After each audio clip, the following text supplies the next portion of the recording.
কলকাতায় আওয়ামী লীগের একটি অফিস নেওয়া হয়েছে, ওই অফিসে সব বড় বড় নেতাদের যাতায়াত ওখানে শুরু হয়েছে। কারণটা কি? দেশে আর জায়গা হলো না, সবাই বলে এখানে জঙ্গি, সব খারাপ লোক। তা আজকে কলকাতায় আওয়ামী লীগের অফিস আপনারা খুললেন কেন? এটা তো আজকে সকলের প্রশ্ন।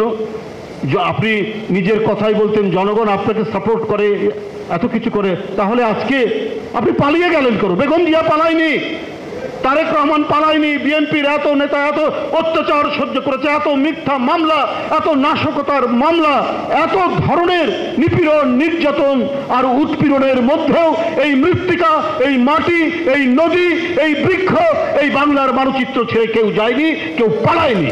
কলকাতায় আওয়ামী লীগের অফিস খুললেন কেন, এমনটা জানিয়েছে বিএনপির নেতা রিজভী।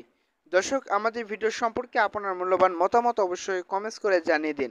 পরবর্তী আপডেট পেতে সাবস্ক্রাইব করে আমাদের পাশে থাকুন। ধন্যবাদ।